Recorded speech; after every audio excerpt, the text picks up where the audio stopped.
A crying girl with a suitcase. Millionaire listens as mother shouts, "You're not mine." The evening sky was painted with hues of gold and crimson as the sun began its slow descent. Long shadows stretched across the quiet suburban street where the houses stood still and silent. Inside his sleek black car, Alexander Reed, a man known for his wealth and influence, loosened his tie after a long day at his company.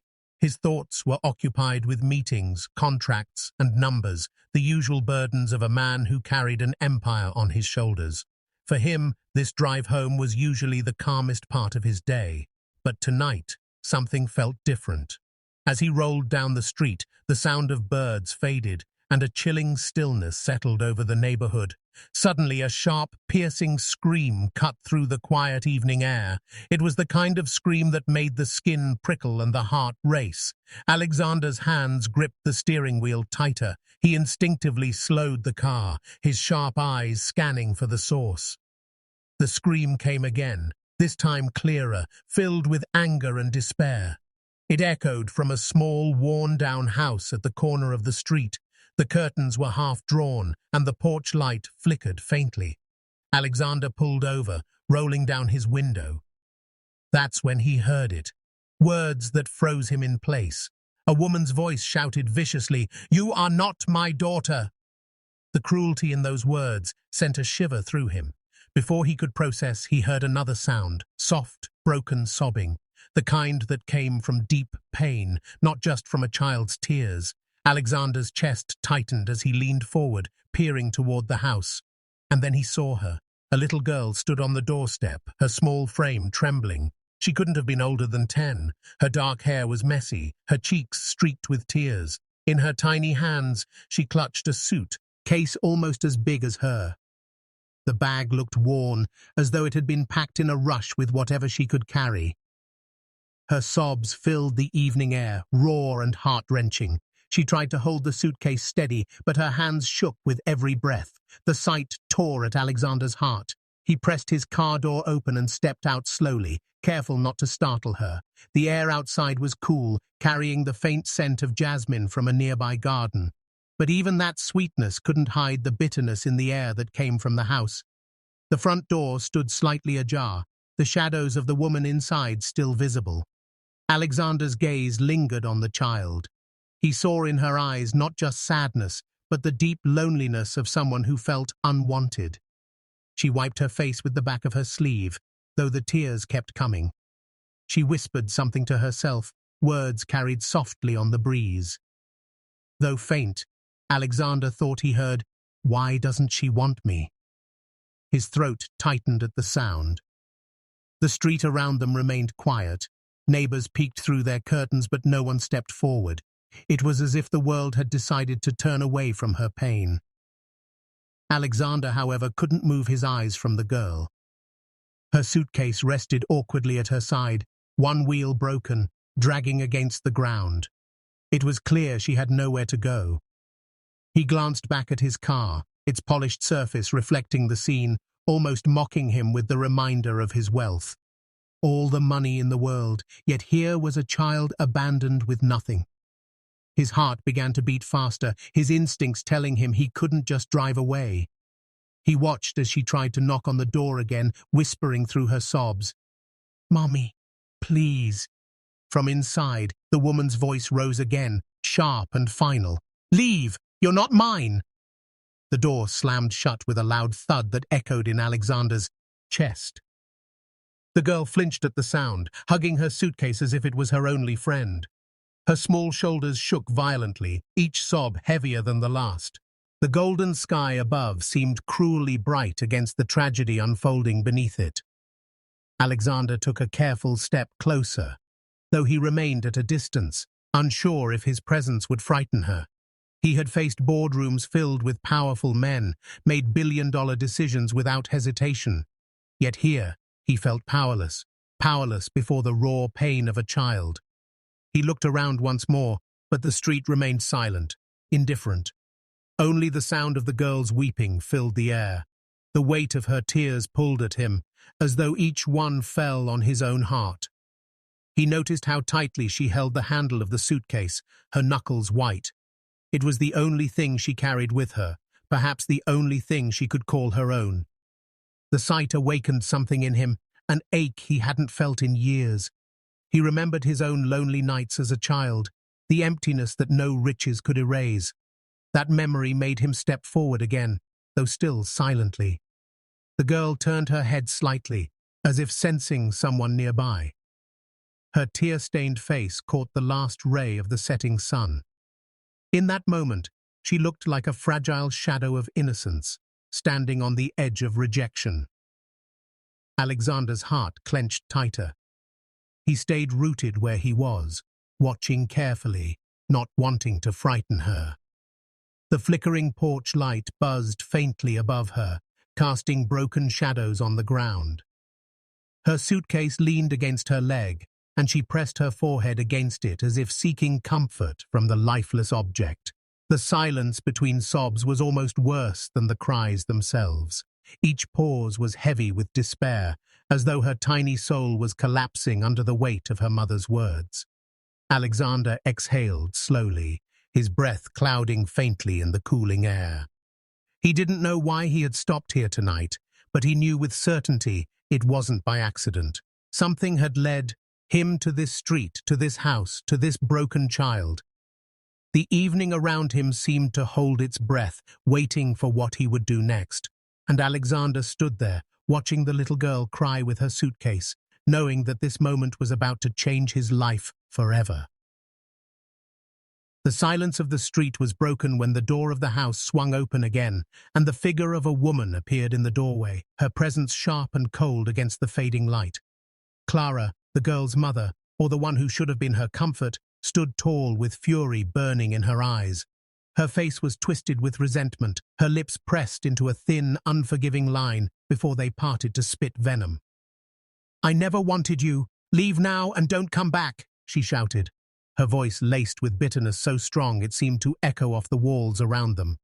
The words struck the little girl harder than any slap could have, and the echo of the slam that followed when Clara shut the door reverberated like a thunderclap in the stillness.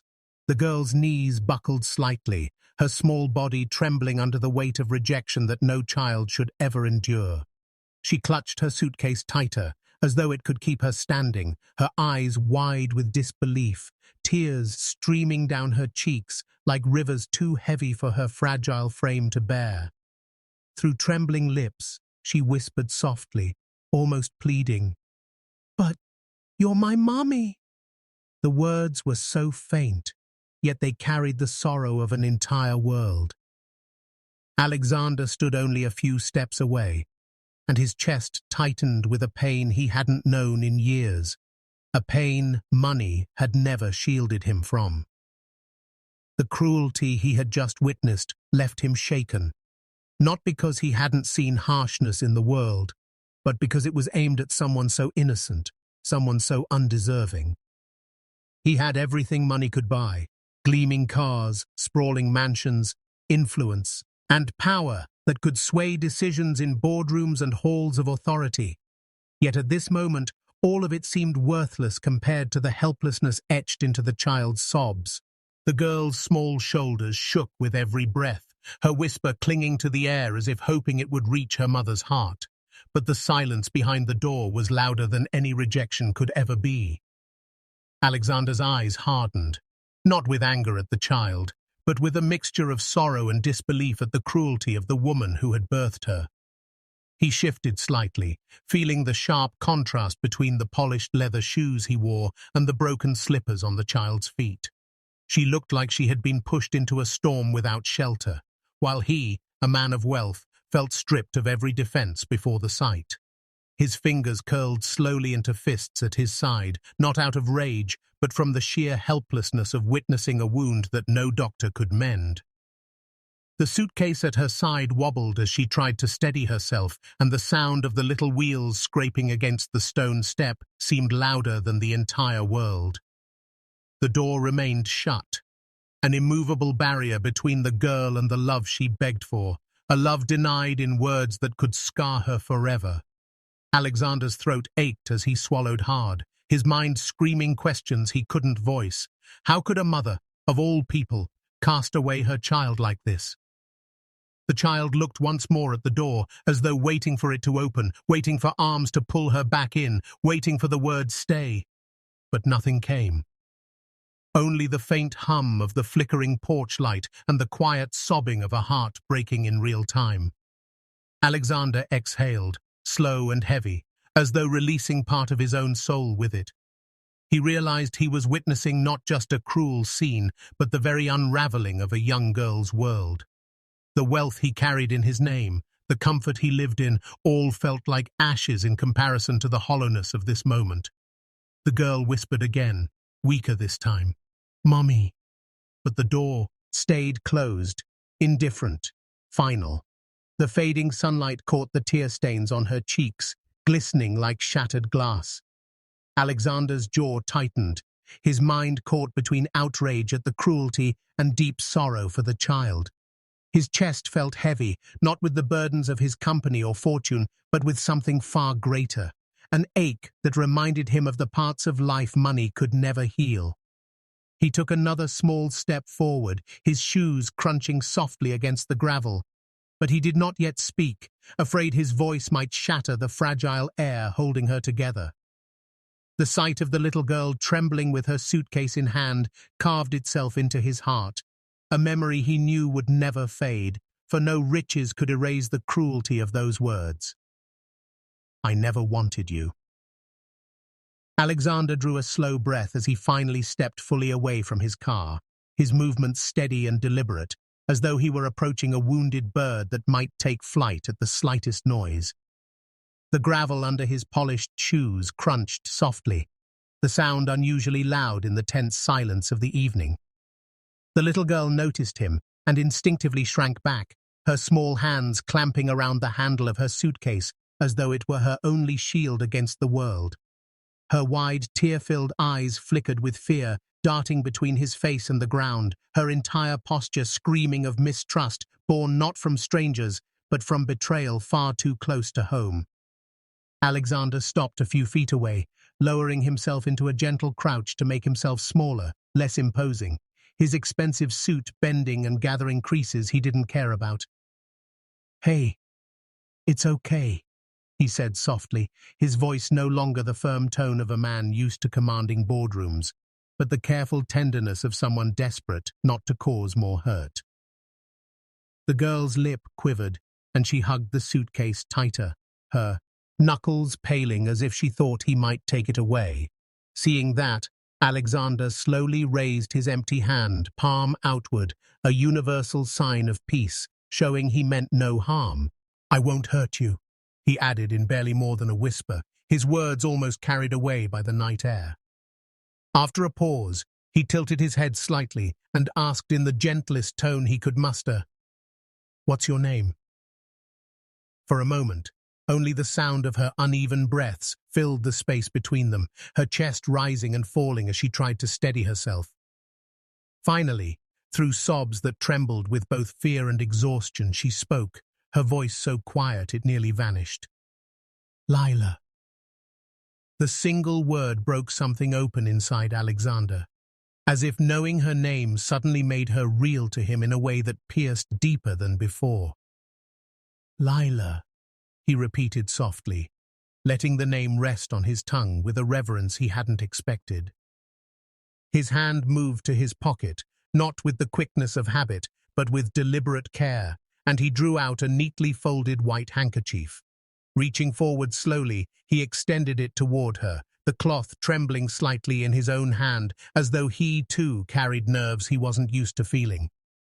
"Here," he murmured, "take this. No child should ever cry like this." For a second she only stared at it, her brows furrowed in uncertainty, as though she didn't trust the kindness offered so freely. Then, almost reluctantly, she reached out, her small fingers brushing against the cloth as she accepted it, holding it to her face to wipe the endless stream of tears. The sight of such a small, simple act, her clinging to a handkerchief as though it were a lifeline, made Alexander's throat ache with unspoken emotion. He continued, his voice still low, as if afraid to break the fragile moment. "You're safe with me." The words seemed to hang in the air, foreign to her ears, almost unbelievable. But something in his tone carried a weight that softened her trembling. She looked at him fully then, her eyes still wet, her lashes clumped together from crying. And though the fear had not vanished, there was a faint flicker in her gaze, something fragile yet unmistakable. For the first time that night, Lila felt a small spark of comfort, as though in the vast darkness of her rejection, a single light had been lit. She clutched the handkerchief close, her sobs quieter now, no longer loud cries of despair, but soft hiccups, as if her young heart was testing the possibility of hope.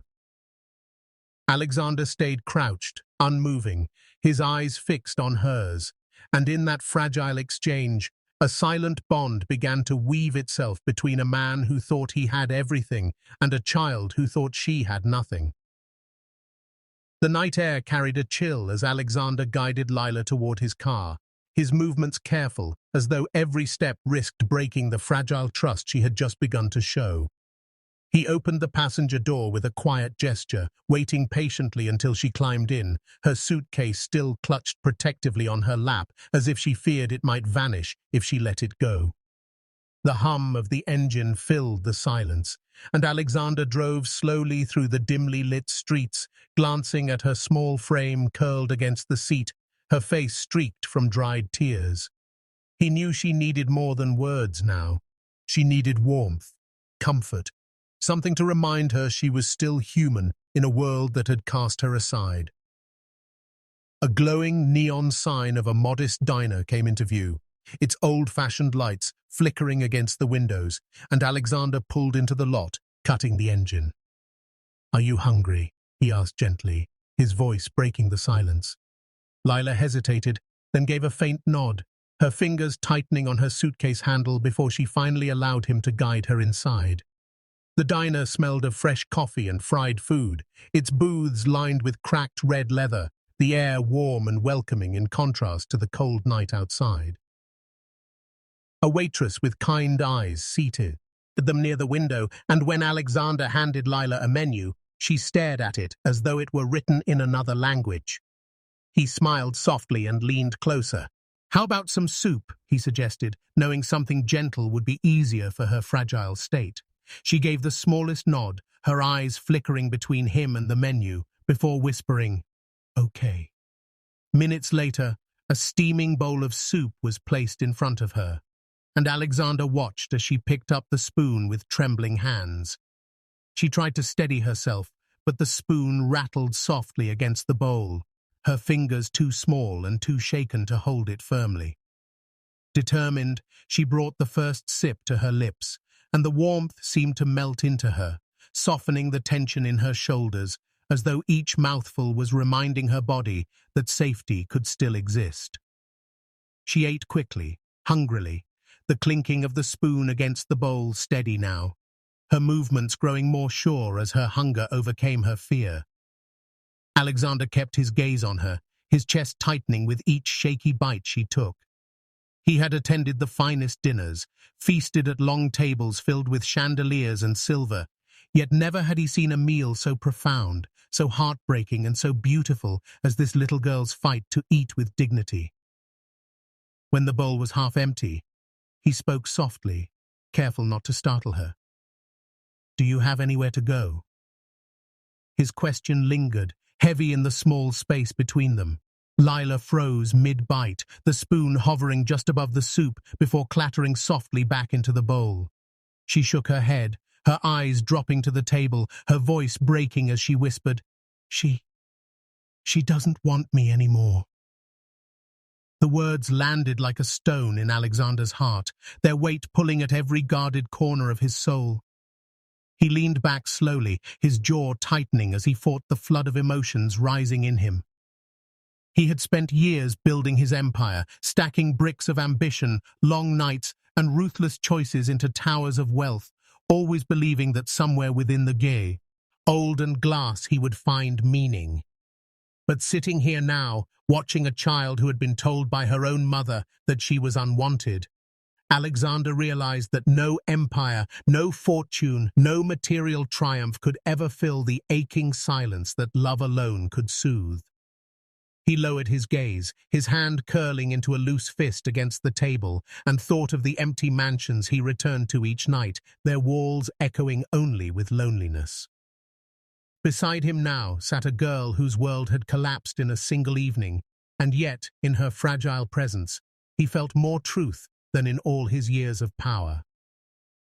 As Lila lifted the spoon again with unsteady hands, Alexander's heart swelled with an emotion he had almost forgotten how to name: compassion, pure and untainted by gain. And in that quiet booth, surrounded by the faint hum of conversations and the clatter of dishes, he knew his life was shifting, that something greater than wealth was quietly asking for space in his heart. When the diner had grown quiet and the clock above the counter ticked past closing time, Alexander guided Lila back to his car, her small frame leaning tiredly against the seat. The city had settled into a deep stillness, street lamps flickering softly as he drove her to the neighborhood where he had first seen her standing with that small suitcase. He knew questions lingered like shadows, questions Lila was too young to answer herself. Parking near the corner, he noticed a few neighbors still outside, gathering in low voices beneath the glow of a porch light. Something urged him to step forward, to search for the truth that the girl's trembling lips had been too broken to speak. Approaching quietly, he introduced himself. And though his name carried weight in the world of business, here it meant nothing. He was only a man asking about a child. The neighbors exchanged glances, their expressions heavy with a sadden. That told him the story before their words did. An older woman with weary eyes finally spoke, her voice laced with pity. "That little girl, she's not Clara's real daughter. Clara took her in years ago when she was just a toddler. But life hasn't been kind to Clara, and bitterness has grown in her heart. She started resenting the child, blaming her for every struggle, every hardship." Another neighbor, a man with calloused hands, shook his head. "We've heard the shouting for months. The poor girl never had peace in that house. We tried to help, but Clara pushed everyone away." Their words carved into Alexander like blades, each truth exposing the cruelty Lila had endured in silence. His hands tightened at his sides as he imagined her small frame shrinking from anger that was never hers to bear. He thought of the trembling in her hands as she held the spoon, the way she clutched her suitcase as if it were her only lifeline. The weight of it all pressed against his chest, and for a moment he felt the raw ache of helplessness. Yet beneath that ache, a flame of resolve burned brighter than any deal he had ever sealed in boardrooms or contracts. He thanked the neighbors softly, his voice edged with emotion, then turned back toward his car where Lila sat waiting, her tired eyes watching the night with a quiet unease. Opening the door, he crouched to her level, his heart heavy, but his voice steady. "Lila," he said, his words deliberate, carrying the promise of someone who had already made a choice deep inside. "You're not alone anymore." Her lips parted, confusion and hope colliding in her gaze, and he reached for her small hand, wrapping it gently in his own. "I'll protect you," he whispered, the vow spilling from him with a sincerity he hadn't felt in years. The girl's breath hitched, and tears welled once more, but this time they weren't the tears of abandonment that had stained her cheeks earlier. They glimmered with something new, something fragile yet luminous. Hope, breaking through the cracks of despair. She blinked rapidly, as if eyed the moment might dissolve if she looked away, and her grip tightened around his fingers, her suitcase finally resting beside her, as though for the first time she no longer needed to cling to it for safety. Alexander's chest tightened as he watched her fragile face glow with that sliver of belief. And in that quiet exchange between a broken child and a man who thought he had everything, a bond was forming, unseen but unshakable. The morning after his promise, Alexander moved with quiet determination. Lawyers were called, papers were prepared, and for the first time in years his wealth was not a symbol of power, but a tool to protect someone fragile and precious. Days stretched with anticipation as he navigated every legal step to ensure that Lila would never again face the cruelty of rejection. When the final signatures were made and guardianship was granted, Alexander felt a weight lift from his shoulders, a certainty that the little girl who once stood abandoned with a suitcase would never stand alone again. His mansion, once a monument of silence and luxury, began to transform in ways he never thought possible. The empty halls that had echoed only with his footsteps now rang with laughter, light, and the quick patter of small feet running across marble floors. Sunlight seemed warmer as it streamed through the tall windows, catching on the ribbons of Lila's hair as she darted through the vast garden. The old suitcase, once clutched as her shield, lay forgotten in a corner of her new room, replaced by shelves of books, soft toys, and the comforting certainty of belonging. Alexander would often stand by the window, watching her with a tenderness that caught him by surprise, his heart swelling with every giggle that rose from the garden. One afternoon, as roses swayed in the breeze, Lila spun with joy, her laughter carrying across the air like music he never knew he had missed. Suddenly she ran toward him, her small arms outstretched, her voice ringing with the word he had never expected but had secretly longed to hear. "Daddy!" The sound struck him deeper than any triumph in his empire ever had, and as she leapt into his arms, Alexander held her tightly, feeling a completeness he thought his wealth could never buy. Tears pricked his eyes, not of sadness, but of healing, for in her innocent embrace he found the family he had unknowingly yearned for all along. The mansion no longer felt cold. It breathed with warmth, with the pulse of a bond that neither time nor circumstance could undo. Each evening they shared simple meals at a long table that once symbolized loneliness, now filled with chatter and the clinking of spoons. Each night, Alexander tucked Lila into bed, her tiny fingers curled around his hand until sleep claimed her. And each dawn, he woke not to silence, but to the melody of a child's voice echoing through the halls, reminding him that love had found its home. For the first time in years, his heart felt whole, not because he had saved a child, but because she had saved him in return, teaching him that true wealth was measured not in accounts or empires, but in the courage to care when no one else would. And so the story of a man who once thought he had everything ended not in riches, but in something far greater. A family born not of blood, but of love, kindness, and the promise of forever. Moral of the story: true family isn't always bound by blood. It's built through love, kindness, and the courage to care when no one else will.